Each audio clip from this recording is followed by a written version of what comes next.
परम ब्रह्म तस्मै श्री गुरवे नमः। तस्मै श्री गुरवे नमः। 26वां श्लोक हम चिंतन करेंगे। कुतो हि भीति सततं विधेया लोकापवादाद् भवकाननाच्च को वाति बन्धुः पितरश्च के वा विपत्सहाय परिपालकाये।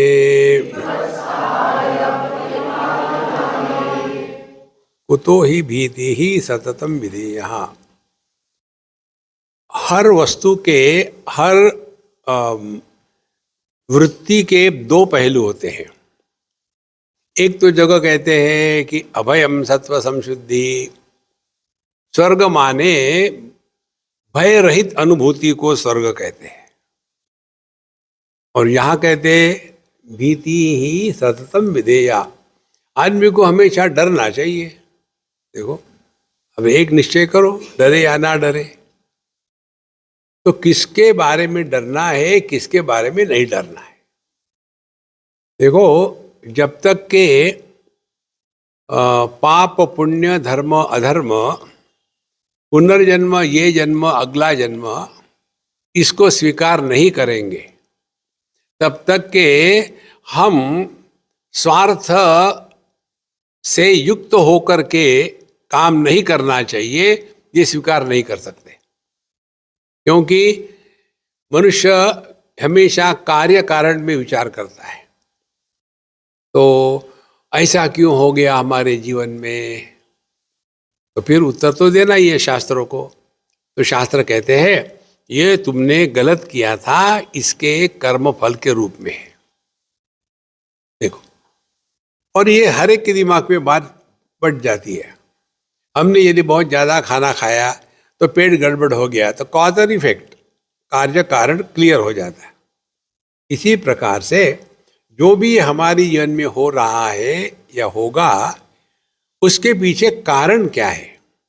कारण तो भगवान हो नहीं सकते, क्योंकि भगवान के लिए ना तो कोई अपना है ना कोई पराया है। देखो, तो फिर किसने किया ये, क्या हमने किया था कि हमको ऐसा दुख मिल रहा है।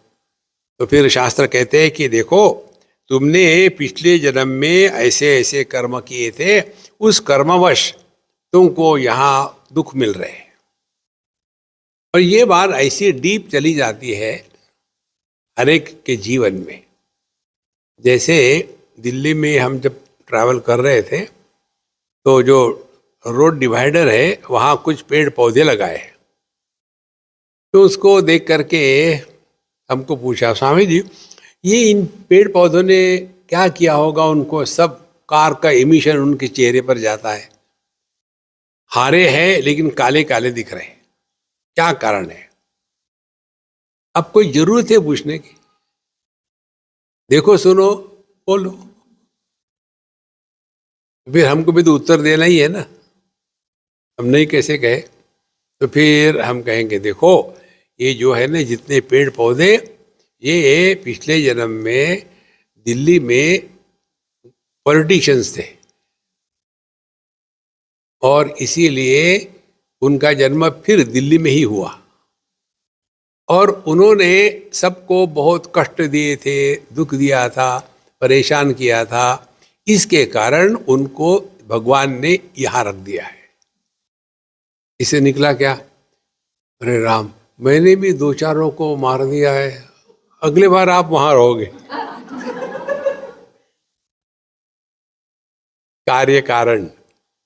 तो मनुष्य जब तक डरता नहीं, तब तक के गलत कार्यों से उपरत नहीं होता। देखो, कल भी आपको बताया था हमने, मासेस को कंट्रोल करने के लिए दो रिमोट कंट्रोल बटन्स होते हैं। एक होता है डर और दूसरा होता है ग्लानि। जिसके मन में डर है वो गलत कार्य करने से अपने आप को बचाएगा। जैसे ये डायबिटीज के लोग, वो खाते भी है एक आध बार, लेकिन मन में डर होता है, यार नहीं खाना चाहिए। तो डर के द्वारा व्यक्ति अपने आप को कंट्रोल में रख सकता है। इसीलिए लोक अपवाद माने लोग क्या कहेंगे हम ऐसा करेंगे तो, इसके द्वारा ये डर के कारण मनुष्य गलत कार्य में नहीं चलता। तो पिछले जन्म के बुरे कार्य इस जन्म में दुखी हो रहे, ये डर हो गया। अब दूसरी बात, लोक अपवाद। लोक अपवाद किसको कहते हैं, ध्यान से सुनना। ऐसे नहीं कि पहले पुरुष स्त्री को छलते नहीं थे, ऐसे नहीं कि अभी छल रहे। पति पत्नी में पुरुष ने हमेशा पत्नी को छला है। देखो, पत्नियों को थैंक यू। देखो, हमेशा छला है। और फिर भी उस समय में डाइवोर्सेस कितने होते थे?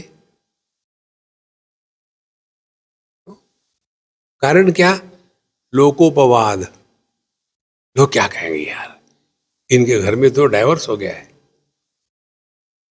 इसको लोक अपवाद माने हमको समाज में रहना है, तो समाज के जो वैल्यूज है उसको जीवन में उतारना है। कितनी बड़ी बात है। एक बात है बंबई की, एक पति पत्नी हो गए कोई 50s में। हमने आपको कई बार बताया, आप में से जो भी 40 क्रॉस कर गए हैं, 50 के बीच में, डर के रहना, मेरा स्मरण करना,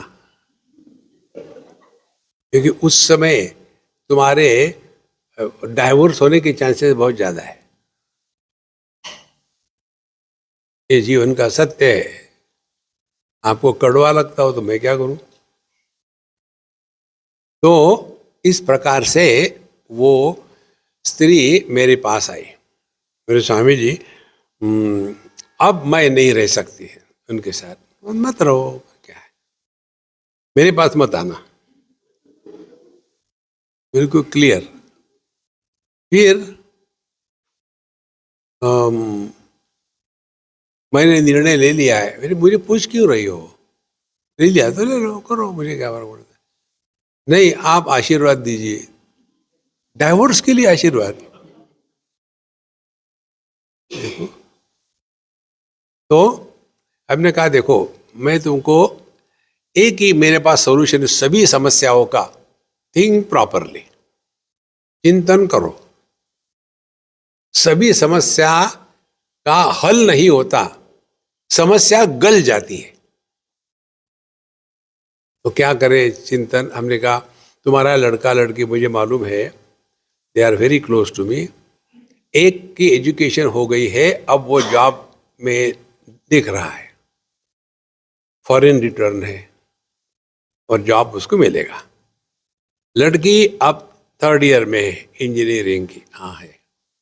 अब तुम डाइवोर्स करो, फिर इनकी शादी तो होगी, तो उन बच्चों को एक लेबल लगेगा, ये जो है ना, ये ब्रोकन फैमिलीज के बच्चे हैं। देखो,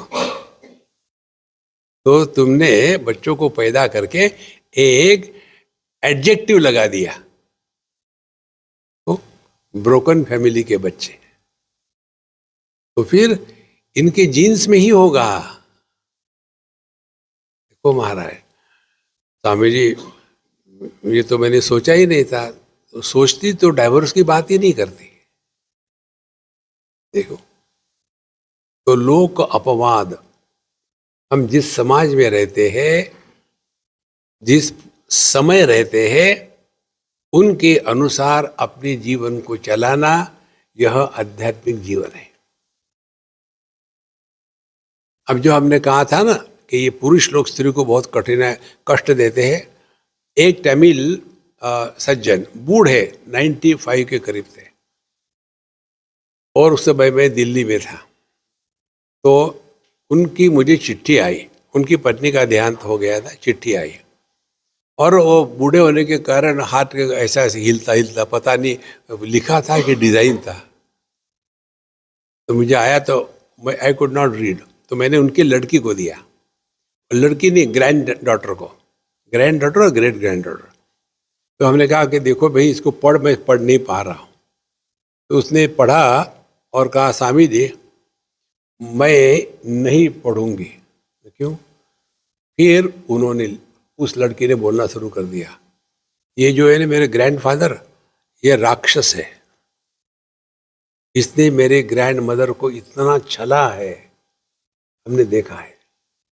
और अभी कहते हैं अब वो नहीं आया था, मुझे उनकी याद आती है, अब मेरे लिए उनके लिए प्रार्थना करो। बोले इसको तो मरना चाहिए, मरता नहीं है। अब ग्रैंड डॉटर जब कहती है ग्रैंड फादर के बारे में, तो उसको कोई दुश्मनी है क्या?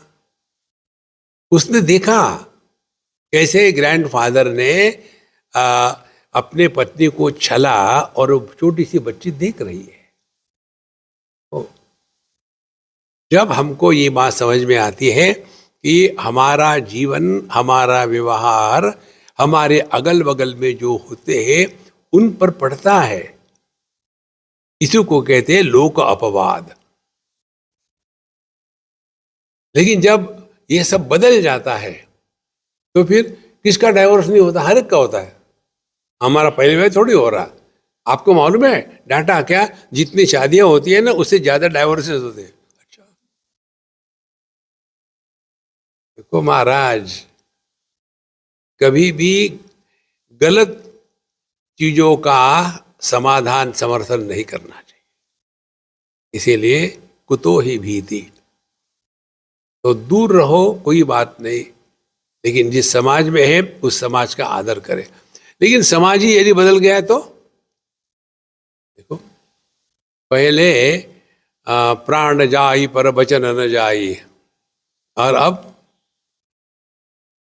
जिस समाज के इलेक्टोरेट माने सिटीजन्स, नागरिक, जिस समाज के नागरिक करप्ट है, जिस समाज के पॉलिटिशियंस करप्ट है, जिस समाज की गवर्नमेंट करप्ट है, और जिस समाज की जुडिशियरी करप्ट है, उस देश का और क्या बुरा हो सकता है? देखो, अभी हम थे भोपाल में, तो एक सज्जन, अच्छे, बहुत महत्व के पर्सन, और उन्होंने मुझे कुछ कहा ये जजों के बारे में और ये वकीलों के बारे में। हमने कहा हमारे 2 सी है, वकीलों के 3 सी है। हमारे 2 सी है, आइदर कन्विंस और कंफ्यूज। वकीलों के वही है, अपने जज को आइदर कन्विंस करते हैं नहीं तो कंफ्यूज करते हैं। दोनों काम नहीं किए तो करप्ट करते हैं, करप्ट करो तो काम सब हो जाता है। ऐसा जब समाज है तो वहां पाप का कहाँ डर होगा? फिर वहां तो सब धुंधा धुन चल जाती है। इसीलिए कुतो ही भीति सततम विधेया, तो हमको डर किसका रखना है कि हमारा परंपरा क्या है, हमारे कल्चर क्या है, उधर ध्यान देंगे तो व्यक्ति गलत मार्ग से अपने आप को बचाता है। कुतो ही भीति और सततम विधेया, हमेशा इसका ध्यान रखना है। एक तो हो गई वो लोक अपवाद, दूसरा भवकाननाच, ये जो संसार रूपी जंगल है, अरण्य है, इससे हमको डरना है। कैसे डरना है कि हम जब जंगल में जाते हैं तो कैसे जाते हैं? अपने आप को प्रोटेक्शन करके जाते हैं। उसी प्रकार से ये भवकानन में जीना है, अपने आप को बचाओ। बहुत महत्व की बात है। किससे बचाना है? पहली बात खाने से, खाने में नियंत्रण होना आवश्यक है। दूसरी बात बोलने से, अनावश्यक बोलने की कोई जरूरत नहीं। ये 2 चीजों से हमको हमेशा डरना है। किसी पर भी कमेंट करने का हमको किसी ने अधिकार नहीं दिया है। देखो, आप देखेंगे बिल्कुल खुल्लम खुल्ला। आजकल के बाबा जी लोग करोड़ों रुपए लेते ही, अरे कहने का अधिकार, आप बाबा जी हो तो ठीक है, आप तो एक छटा की आदमी हो, रास्ते पर रहने वाले, और महात्माओं के बारे में ऐसा बोलते हैं। तो जिस समाज में साधु संतों के प्रति आदर सत्कार खत्म हो जाता है, वह समाज निम्न स्तर पर पहुंच चुका है। इसीलिए कुतो ही भीति सततम विधेया लोक अपवादात और भवकाननाच, इन दो चीजों से हमको हमेशा डर के रहना चाहिए, जिसके द्वारा हम अपने को अपने आप से बचाते हैं। देखो, हमको यदि किसी वस्तु से धोखा है तो हम भाग जाएंगे, किसी व्यक्ति से परेशानी है तो दूर चले जाएंगे, लेकिन जब हम अपने ही विचारों से परेशान हैं तो कहाँ जाओगे? इसीलिए अपने जीवन में यह डर होना आवश्यक है। नहीं तो व्यक्ति, हम तो निडर है और कुछ भी करेंगे, ये नहीं। को वाति बंधु, अति बंधु माने मित्र। कौन है अच्छा मित्र? को वाति बंधु। और पितरश्च केवा, और पालन करने वाले कौन है? तो उसका उत्तर देते, को वाति बंधु विपद सहाय। जो friend in need is a friend in deed. हमारे जीवन में जब समस्या आती है तो उस समस्या के समय हमारी मदद करने वाला जो है वही हमारा मित्र है। देखो, बहुत महत्व की बात है। नॉर्मली मित्र कौन होते हैं कि जैसे यावत् वित्तोपार्जन सक्तः तावत् निज परिवारो रक्तः पश्चात जीवति जर्जर देहे वार्ताम कोपि न पृच्छति गेह। जब तक के सब ठीक ठाक चलता है तो बड़े दोस्त बन जाते हैं, और थोड़ा कुछ कम हो गया तो लोग अपने से भागने लग जाते हैं। इसीलिए अति बंधु कौन है? जो हमारे कठिन समय में हमारे काम आता है, वही हमारा असली मित्र है। बाकी तो केवल चाटुकार मात्र है।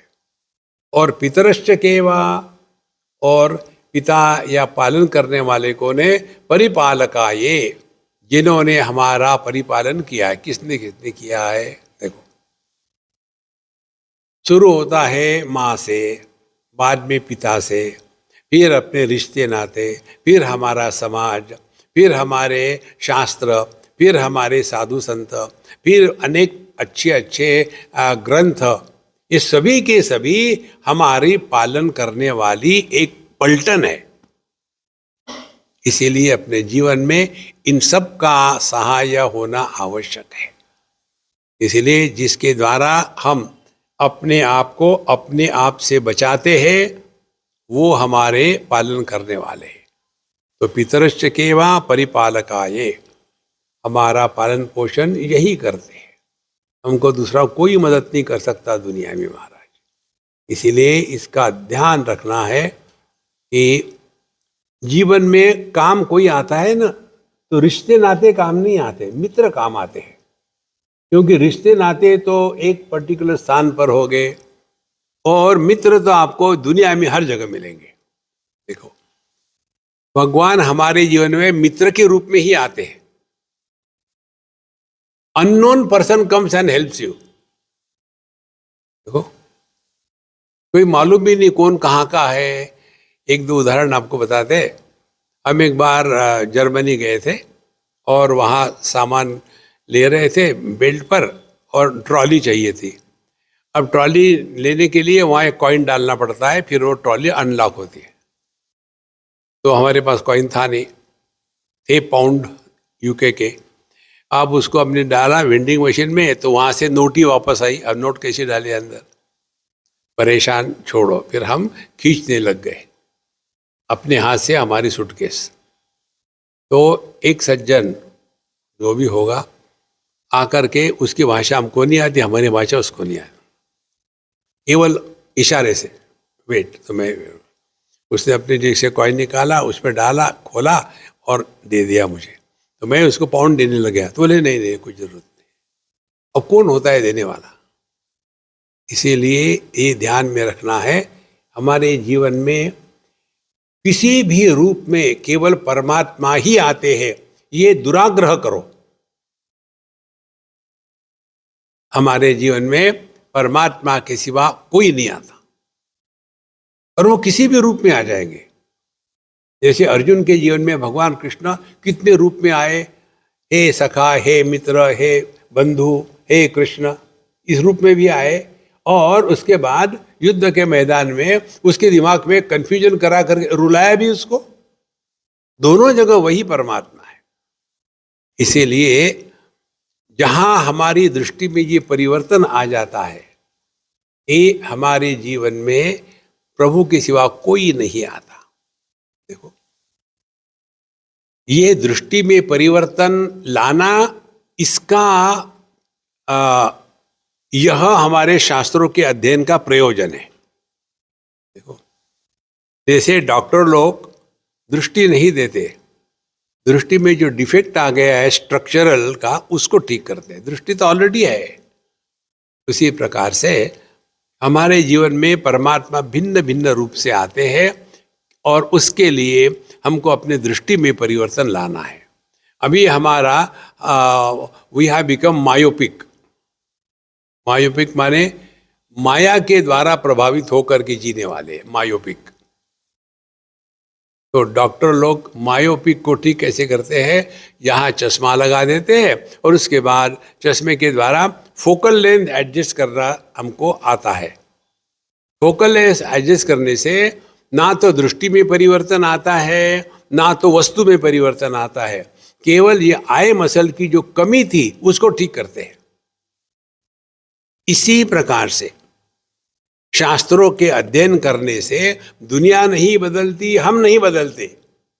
हमारी दुनिया के बारे में जो कल्पना, धारणा, भावना है, उसमें परिवर्तन आता है।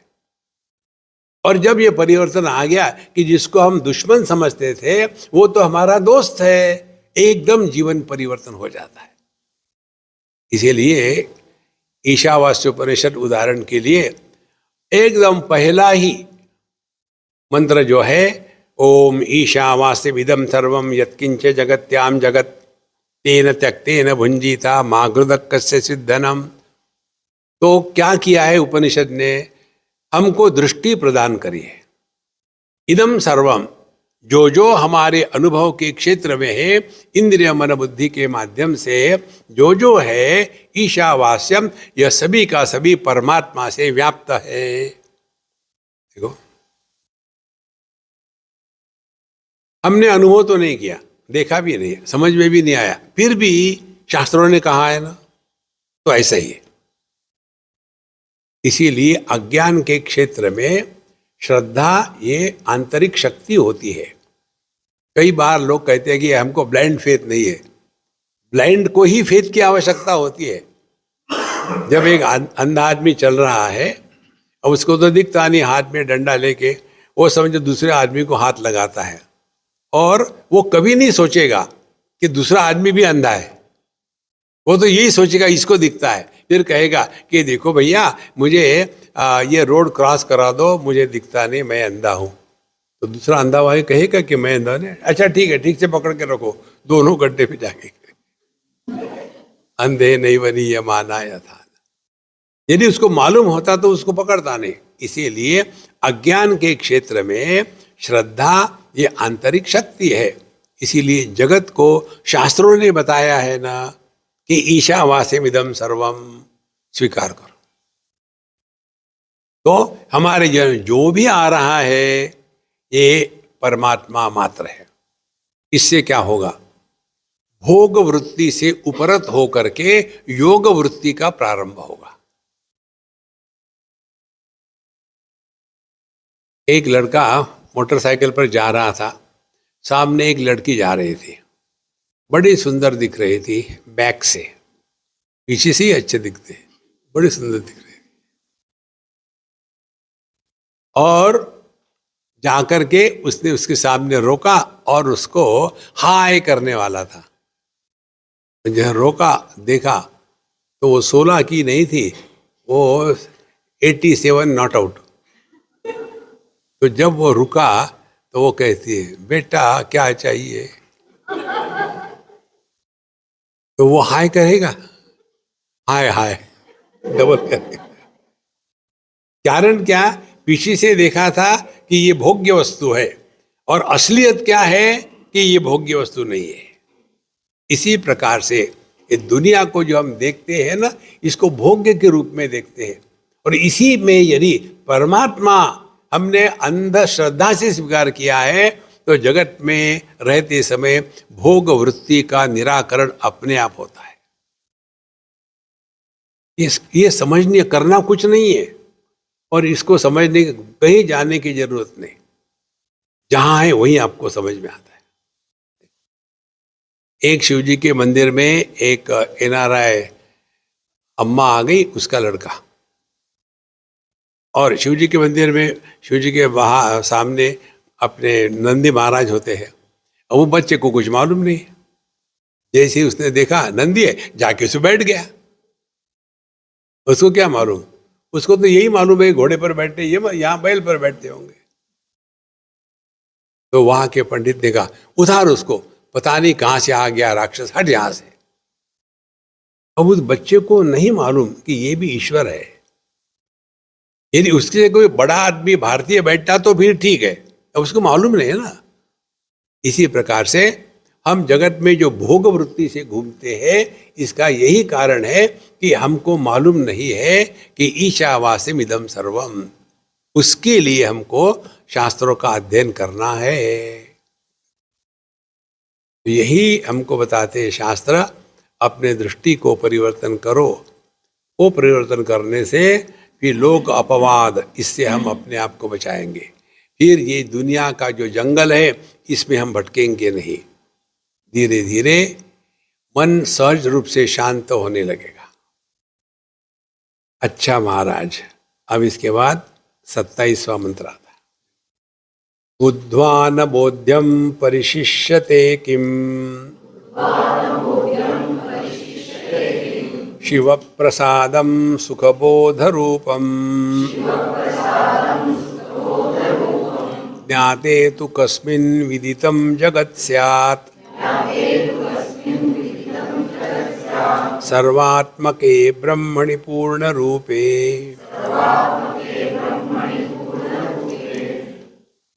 बुद्ध्वा, जो जानकर,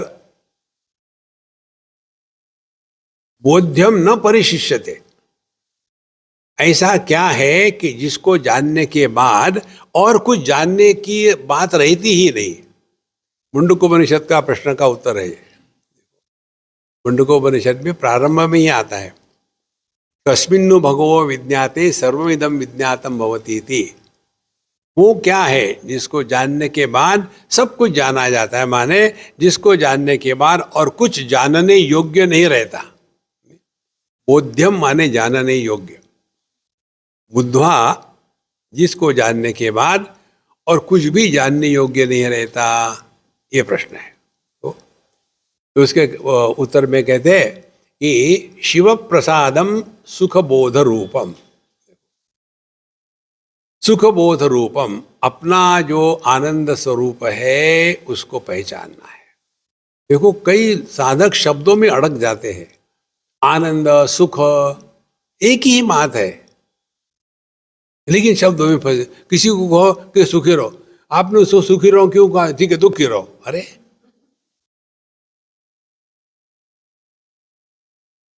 जिनसे बात करते हैं उनको जो समझ में आएगा वही बोलना चाहिए ना। और हम बीच में अपने टांग अड़ाते हैं, फ्रस्ट्रेट होते हैं। देखो, जिसको जानने के बाद और कुछ भी जानना बाकी नहीं रहता, वो है शिव प्रसादम सुखबोध रूपम। अब देखना इसका तात्पर्य क्या है। हमने जब अपने स्वरूप को पहचाना, वो क्या है? सुखबोध रूपम। सुख, आनंद, बोध, ज्ञान। तो यह जो ज्ञानानंद अनुभव है, ज्ञान भी है और आनंद भी है। और असली उपलब्धि हमेशा ज्ञानात्मक ही होती है। कर्म से उपलब्धि नहीं होती, उपलब्धि ज्ञान से होती है। देखो, कर्म केवल निर्माण करता है, ज्ञान अनुभव देता है। बिल्कुल सिंपल है, कठिन नहीं है। एक उदाहरण हम बनाते हैं फटाफट। किसी के घर में कपड़े धोने को दिए वो काम वाली को, तो उसने हमेशा की तरह से जेब में हाथ डाल के देखा कुछ है तो नहीं इसमें। उसमें एक लॉटरी का टिकट निकला, तो उसने अपने यहाँ लगा लिया और कपड़े धो धा करके चली गई घर। और फिर उसको याद आया एक टिकट था, उसने देखा टिकट, अपने लड़के को पूछा, देख यार ये काम करता है क्या? बोले मम्मी तुम कहाँ से कचरा उठा के लाती हो, और ट्राई तो करो। देखा, और वो टिकट लगा हुआ था 10 करोड़ का। अब जिसने वो टिकट खरीदा उसको ये ज्ञान ही नहीं था कि ये लगा है, तो इसीलिए लगने के बाद भी उसकी उपलब्धि नहीं होती। इसीलिए इस सिद्धांत को समझ लो, भगवान की अनुभव, भगवान का अनुभव या अनुभूति ज्ञानात्मक ही होती है, क्रियात्मक नहीं होती। जो भी है ज्ञान से ही प्राप्त होता है। एक घर में, रांची में, एक छोटी सी लड़की अपने दादा को घुमा रहे थे। तो मैं देख रहा था ये क्यों घुमा रही है। दादाजी वहां रखा होगा आपने, तो पहले मंदिर में ले गई, यहाँ तो नहीं दिख रहा है। फिर आप बाथरूम में गए थे, वहां तो नहीं रखा चश्मा, तो फिर बाथरूम में गई, मैंने यहाँ भी नहीं है। फिर पूरे घर को घुमाया उसने, बूढ़ाऊ को। और फिर नहीं हो सकता, आप वो छत पर गए थे सुबह सुबह, वहां ले गई उसको, वहां भी नहीं, अरे कहीं भी नहीं, क्या करना है क्या करना। खूब घुमाया उसको। और फिर उस बच्ची की माँ ने पूछा, तुम क्या कर रही हो दादाजी को? चुप, तुम बोलो मत। और फिर पता नहीं कहाँ गया चश्मा, मैं परेशान हो गया हूँ, देखो मेरी बिटिया मुझे सब जगह घुमा रही, कहीं दिखता नहीं, कहाँ गया कहाँ गया। और फिर उस लड़की की माँ ने कहा कि ससुर जी इस बच्चे के चक्कर में मत पड़ना, चश्मा आपके सर पर है। आहार,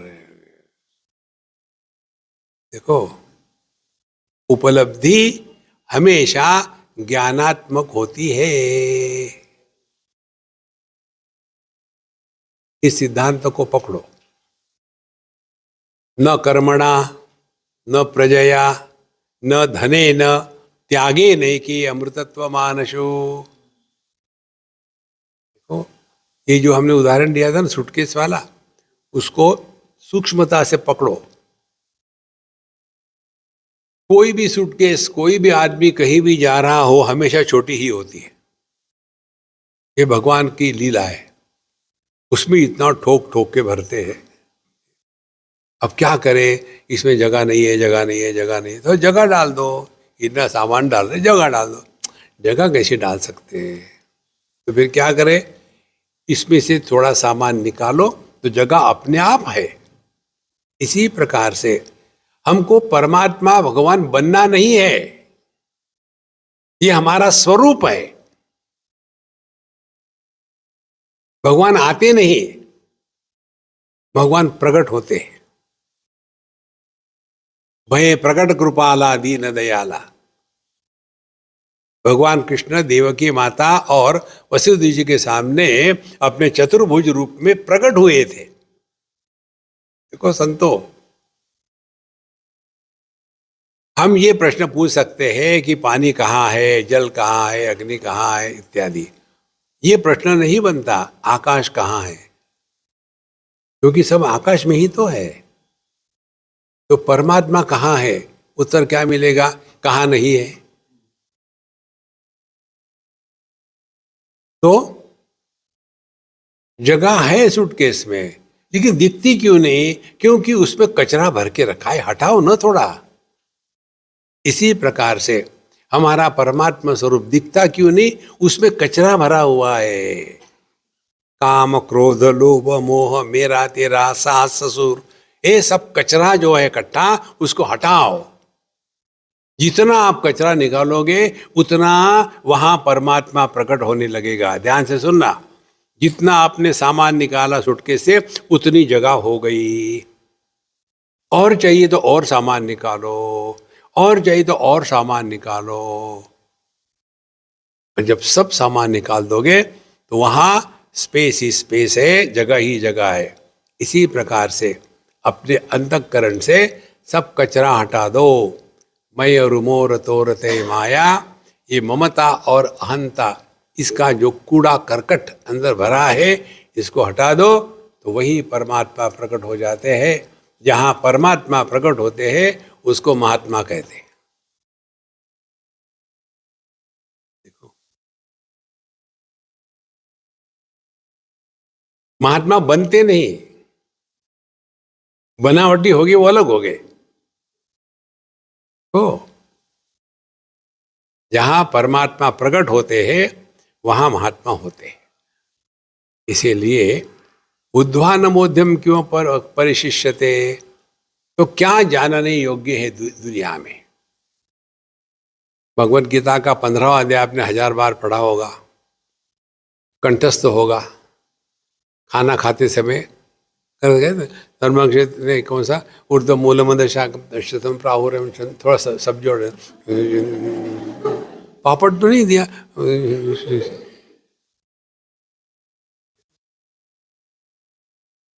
भगवान कृष्ण हंसते होंगे, यार मैंने ऐसा नहीं कहा था पापड़ दो। इसीलिए उसमें का जो श्लोक है 15वां, देखो, मत्तः स्मृति ज्ञानम अपोहनंच, इसका ध्यान रखना।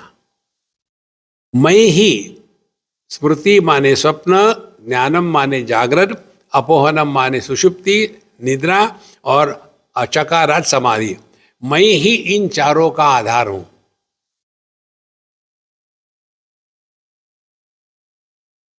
आदमी कहता है मैं ही पुत्र हूं, मैं ही पति हूं, मैं ही पिता हूं और मैं ही भाई हूं।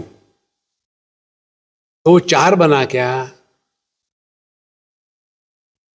हमारे संबंध किसके साथ होते हैं? आदमी के साथ नहीं होते। या तो पुत्र के साथ होगे, या तो पत्नी के साथ होगे, या तो पिता के साथ होगे, या तो भाई के साथ होगे। और समस्या किसके लिए है? ये जो नहीं है उनके लिए।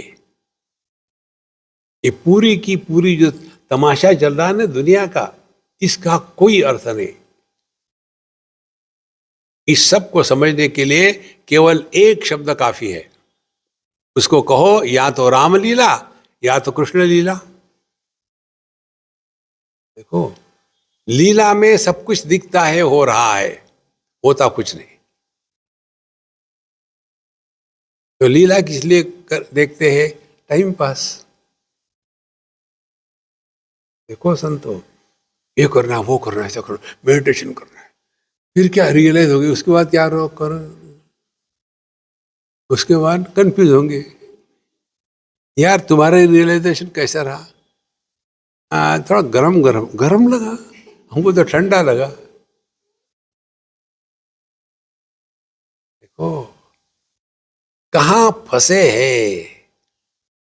इसीलिए बुद्ध्वान बोध्यम परिशिष्यते किम, इसको जानने के बाद कुछ भी जानने योग्य नहीं रहता। क्या है वो? शिव प्रसादम सुख बोध रूपम। ध्यान से सुनना, हमारे जीवन में जो भी उपलब्धियां है ये भगवान का प्रसाद है। अपने करने से जो निर्माण होता है वो अपना कर्म है। जो बिना किए निर्माण होता है वो भगवान का प्रसाद है। शिव प्रसादम। अब प्रसाद का अर्थ क्या हो गया? देखो, प्रसादे सर्व दुखा नाम हानि रस्योपजायते प्रसन्न चेतसो ह्याशु बुद्धि परिअवतिष्ठते। जब हमको प्रसाद मिलता है तो कितने प्रसन्न हो जाते हैं हम। प्रसाद, प्रसादे सर्व दुखा नाम हानि उपजायते, सभी दुख कष्ट नष्ट हो जाते हैं।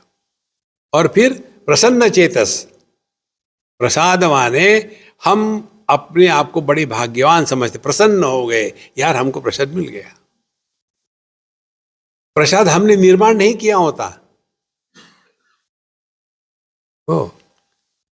और हम लोग तो करते ही है, इधर कभी ध्यान दिया है क्या आपने? हम गए मार्केट में मिठाई वाले की दुकान पर, उसको कहते क्या, यार 2 किलो प्रसाद दे देना। नहीं, क्या कहते, 2 किलो लड्डू दे देना या मिठाई दे देना। 2 किलो मिठाई लेके आते, आने के बाद गए मंदिर में, पंडित जी को भोग लगाओ। पंडित जी उसमें से माल माल निकाल लेता है और 2-4 मूंगफली के दाने और तुलसी पत्र डाल के, हाँ दूसरा। अब जो हमको वापस आया उसको हम क्या कहते हैं? प्रसाद। खरीदा क्या था? मिठाई। बना क्या? प्रसाद। कैसे प्रसाद बना? ये है चिंतन का विषय। ओ, हमने जब भोग लगाने के लिए दिया भगवान को, तो उस वस्तु में से हमारी ममता, ये मेरा है, वो हट गई। जहां से ममता हट जाती है वो पवित्र है। देखो कितना सिंपल है। अच्छा, उसके बाद हमने भगवान को दिया। भगवान तो पूर्णमदः पूर्णमिदम्, वो तो परिपूर्ण है, उन्होंने भी स्वीकार नहीं किया, तो कहां गया फिर वो? फिर वो प्रकृति में गया जो सबका है। और इसीलिए प्रसाद का महत्व होता है, जिसमें मैं या मैं की बदबू लगी नहीं होती, उसको कहते हैं भगवान का प्रसाद। ये है शिव प्रसादम। देखो संतो, हमारे जीवन में यदि सत्संग आता है ना, तो ये अपने करने से नहीं आता। ईश्वरानुग्रहादेव पुंसाम अद्वैत वासना महद भय परित्राणात् विप्राणाम उपजायते। यदि हमारे अंतःकरण में वेदांत के प्रति, तत्व चिंतन के प्रति, अद्वैत के प्रति यदि जिज्ञासा प्रकट हो जाती है, तो समझ लेना बापे दी फुल कृपा, भगवान का पूरा आशीर्वाद है। अपने प्रयत्न से केवल दुख ही मिलता है, भगवान के आशीर्वाद से केवल प्रसन्नता मिलती है। देखो ये बहुत महत्व की बात है। बिनु हरि कृपा मिले नहीं संता। देखो जीवन में साधु संत जो आते हैं वो ईश्वर के अनुग्रह से आते हैं। 4 प्रकार की कृपा कहते हैं हमारे शास्त्र। एक कृपा है ईश्वर कृपा, उसके कारण हमारे जीवन में साधु संत आते हैं। फिर साधु संतों की कृपा क्या है? हमारे जीवन में शास्त्र आते हैं। और शास्त्रों की कृपा क्या है? हमारी जो गलत धारणाएं हैं उनको मिटाने की क्षमता उसमें है। और गलत धारणा मिट गई तो जो बचता है वो हमारा स्वरूप है। हमारी धारणा क्या है? मैं बड़ा अनफॉर्चुनेट हूँ। क्यों? मेरे पत्नी के कारण। कौन अनफॉर्चुनेट है? पति। तुम पैदाइशी पति थे क्या? नहीं, गलती से हो गए, तो गलती सुधारो। क्या डाइवोर्स करे? नहीं, डाइवोर्स करने से कुछ नहीं होगा। क्यों? कि पति कहाँ है ढूंढो। जो दुखी हो रहा है, दुखों कहाँ है? पति नाम की चिड़िया कहीं नहीं है। अब जो नहीं है उसको कैसे सुधारोगे? हमारा दुनिया के लोगों को, रिश्ते नातों वालों को सुधारने का प्रयत्न वैसा ही है। पानी में पड़ा हुआ चंद्रमा का प्रतिबिंब एक छन्नी डाल करके निकालने का प्रयत्न करना कभी संभव नहीं होगा। इसीलिए बुद्ध्वान बोध्यम परिशिष्यते किम शिव प्रसादात् प्राप्त सुखबोध रूपम। देखो कौन सा सुख है? 2 प्रकार के सुख है। एक सुख है भोग का, और दूसरा जो सुख है वो निर्मित नहीं है, वो अनिर्मित आनंद है। देखो अनिर्मित आनंद कैसा है? हमको कुछ चाहिए, पापड़ चाहिए, पापड़ नहीं है, खत्म हो गई। नहीं नहीं, हमको कम से कम एक तो दो, 25-30 नहीं तो एक दो दे दो।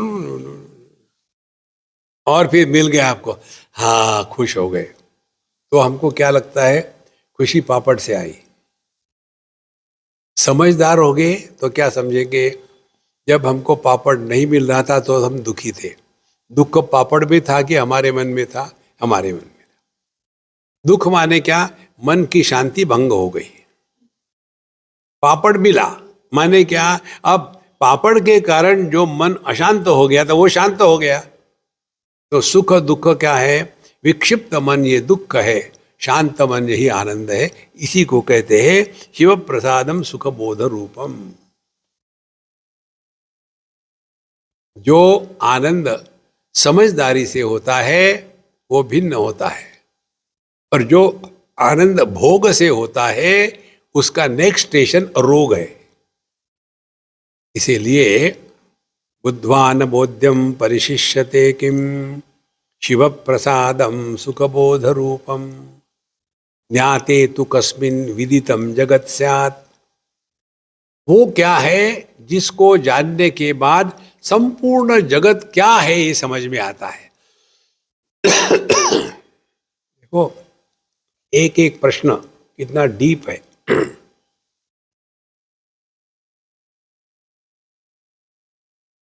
सर्वात्मके ब्रह्मणि पूर्ण रूपे, जिसको जानने के बाद सब कुछ जाना जाता है, वो क्या है? उसके उत्तर में कहते हैं जो सर्वात्मक पर ब्रह्म परमात्मा जो परिपूर्ण रूप है उसको जानने से सब कुछ जाना जाता है। जब चावल पकाते हैं तो चावल पका है कि नहीं ये देखने के लिए पूरे चावल को रगड़ के नहीं देखते जगह है, एक दाने को देखो वो पक गया तो सब पक गए। इसी प्रकार से ध्यान से सुनना, आत्मौपम्येन सर्वत्र समम पश्यति योर्जुन सुखम वा यदि वा दुखम स योगी परमो मतः। 6वें अध्याय में भगवान कहते हैं जिसने अपने आप को पहचान लिया है उसी ने परमात्मा को पहचान लिया।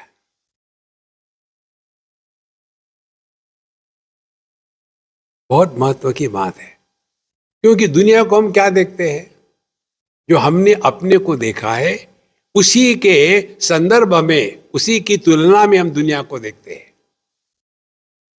मैं यदि पुरुष हूं तो मेरे लिए दुनिया क्या है, पुरुष और स्त्री। मैं यदि सन्यासी हूं तो मेरे लिए दुनिया क्या है, सन्यासी और गृहस्थ। मैं यदि बंगाली हूं तो दुनिया क्या है, बंगाली नॉन बंगाली। तो दुनिया को हम वही देखते हैं जो हमने अपने आप को देखा है। देखो संतो, तो ज्ञाते तु कस्मिन् जगत सर्वात्मक स्यात् विदितम स्यात्, तो जिसको जानने से सब कुछ जाना जाता है, क्या है वो? तो कहते हैं सर्वात्मके ब्रह्मणि पूर्ण रूपे, जो सर्वात्मके जो सबका आधार है। देखो अब ध्यान से सुनना जरा, ये भिन्न स्टेजेस होती है हमारे शास्त्रों में समझाने की। पहले तो हमको बताते हैं जगत में ऐसे रहो कि किसी के साथ दुश्मनी मत करो, सबसे प्यार करो इत्यादि। उससे क्या होगा, आपका मन शांत रहेगा। शांत मन के लक्षण क्या है, शुद्ध मन के लक्षण क्या है, प्रसन्न मन के लक्षण क्या है? वहां तत्व जिज्ञासा जागृत हो जाती है। कस्तम को हम कुतमायाता कामे जननी को मे ताता। अच्छा दर्पण, इसके क्या लक्षण है? हम जब उसमें देखते हैं तो हमारा चेहरा गधे के जैसा नहीं दिखता। हाँ फिर ठीक है, तब वो ठीक है। इसी प्रकार से हम जब दुनिया को देखते हैं तो हमको क्या नजर आता है? तो यहां जो उन्होंने उत्तर दिया है सर्वात्मके ब्रह्मणि पूर्ण रूपे। तो पहले दुनिया से प्रभावित होना कम हो गया, फिर हम अपने में आ गए। अपने में आने के बाद फिर अपने अनुभूतियों का विश्लेषण शुरू कर दिया। अमुक वस्तु में जब मुझे मिली नहीं तो मैं दुखी था, वो वस्तु मिल गई तो मैं सुखी हो गया, तो चिंतन ये करना है सुख उस वस्तु में था कि मेरे ही मन में था। यदि वस्तु में सुख है, चाय में सुख है, तो हर एक आदमी चाय पी के सुखी होना चाहिए, लेकिन नहीं होता, क्योंकि चाय में सुख नहीं है। लेकिन मेरा तो सुख है ना, आई एंजॉय टी। फिर कहाँ से आया? तो जब चाय नहीं मिलती तो मन में विक्षेप है, चाय मिल गई तो मन शांत है। तो सुख का कारण क्या है? चाय नहीं, मन की शांति। देखो, जब मन शांत हो गया तो विषय, जगत के विषय कभी भी मन को डिस्टर्ब नहीं करेंगे। देखो महाराज, ये सब समझना है धीरे धीरे। और जब हमारा मन शांत रहने लग जाता है तब हम एक छलांग और मारते हैं। कौन सी? जड़ चेतन। पहले क्या कहते हैं हम लोग, देखो ये भगवान, जैसे हमारे वृंदावन में चले जाओ, गोवर्धन में, वहाँ के जो भक्त लोग हैं वो कहते हैं, देखो मैं जब जा रहा था गोवर्धन जी की प्रदक्षिणा करना, और किसी लड़के ने एक पत्थर मारा तो उस पत्थर में से खून निकलने लग गया, गोवर्धन भगवान को दुख हो गया।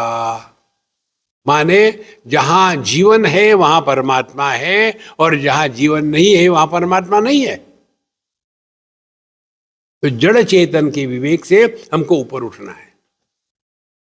तो ऊपर उठने के बाद कौन सा विवेक आता है? सत असत विवेक। तो सत असत विवेक क्या है? जगत में हर वस्तु ये द्वंद्वों में उपलब्ध है। दिन है रात नहीं, ठंडा है गर्म नहीं, कड़वा है मीठा नहीं, सुख है दुख नहीं। हर चीज दुनिया की ये द्वंद्वात्मक है। अब ये सिद्धांत अपने में लगाओ। क्या ये द्वंद्व हम अपने बारे में कह सकते हैं कि मैं हूं या मैं नहीं हूं?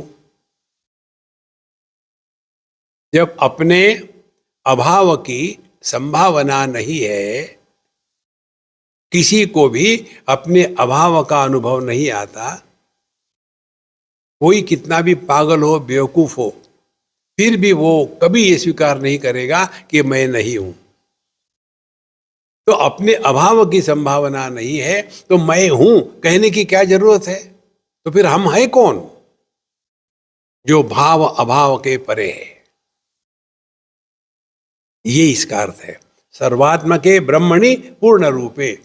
जो जगत के भाव अभाव का आधार है, उस तत्व को जानने के बाद अब जगत में और भी कुछ जानने की आवश्यकता ही नहीं, सब जान लिया आपने। क्या ये अपना अनुभव नहीं है? देखो, हम जागृत को जानते हैं, जागृत पुरुष स्वप्न को नहीं जानता, लेकिन हम स्वप्न को भी जानते हैं। स्वप्न पुरुष सुषुप्ति को नहीं जानता, लेकिन हम सुषुप्ति को भी जानते हैं। तो हम जागृत को भी जानते हैं, स्वप्न को भी, सुषुप्ति को भी, समाधि को भी, लेकिन हमको कोई नहीं जानता।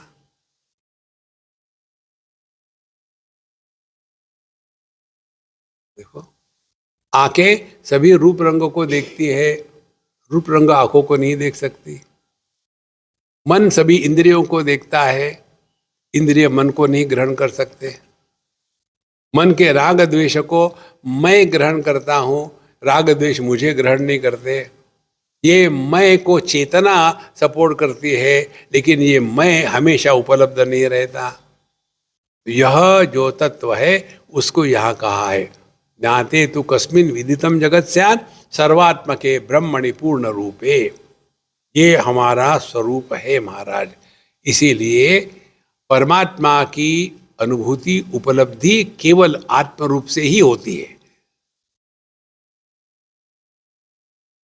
अन्य रूप से कहोगे तो, अन्य रूप से होगा तो जड़ होगा, परिच्छिन्न होगा, द्वैत होगा, और नित्य उपलब्ध नहीं होगा। देखो संतो, तो ज्ञाते तु कस्मिन विदितम जगत स्यात्, वो क्या है? जिस एक को जानने के बाद सब कुछ जाना जाता है, वो है अपना स्वरूप।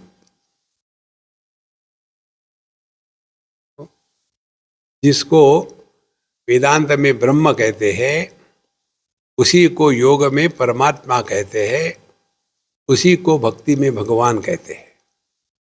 शब्द भिन्न है, सबका तात्पर्य एक ही है। तो सर्वात्मके ब्रह्मणि पूर्ण रूपे, उसको जानने के बाद और भी दुनिया में कुछ जानने की जरूरत नहीं। किम दुर्लभम सद्गुरुरस्ति लोके सत्संगतिर्ब्रह्म विचारणा च त्यागो हि सर्वस्य शिवात्मबोधः को दुर्जय सर्वजनैर्मनोजः। किम दुर्लभम लोके अस्ति, इस दुनिया में सबसे दुर्लभ क्या है? तो किम दुर्लभम अस्ति लोके, उन्होंने लिस्ट दे दी है। पहले सद्गुरु, दूसरे सत्संगति, तीसरी ब्रह्म विचारणा, और चौथी त्याग, और शिवात्म बोधा, परमात्मा का अनुभव। ये दुनिया में अत्यंत दुर्लभ है। तो पहले शुरू करते सद्गुरु। हमने आपको बताया है सद्गुरु का अर्थ, बाहर लटका हुआ फोटो सद्गुरु नहीं होता, आप फंस जाओगे। उस सद्गुरु को हृदय में उतरने दो, ये तो बाहर ही रहेगा।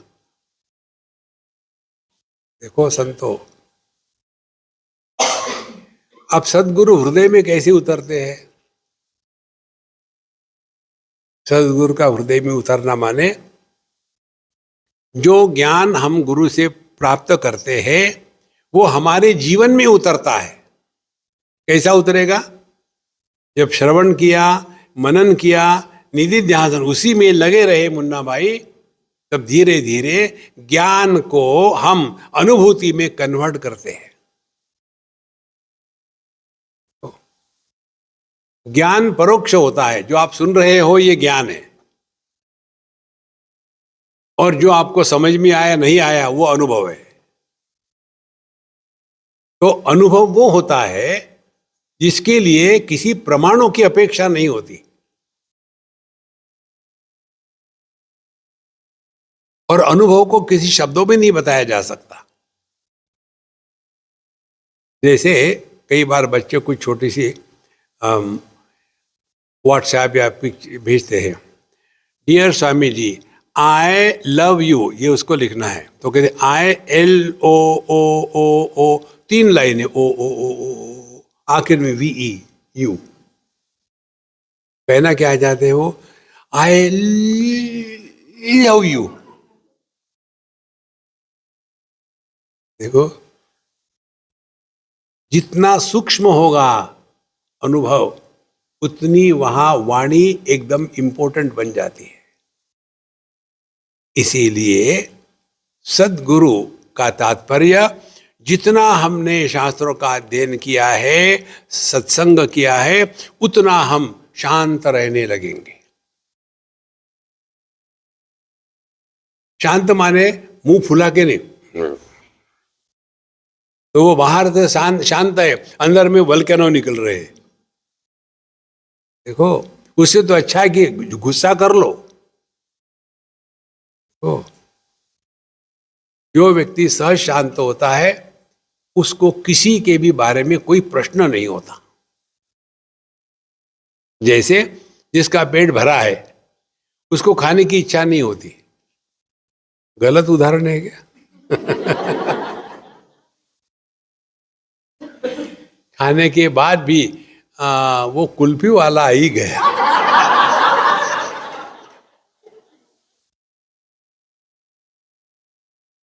देखो महाराज,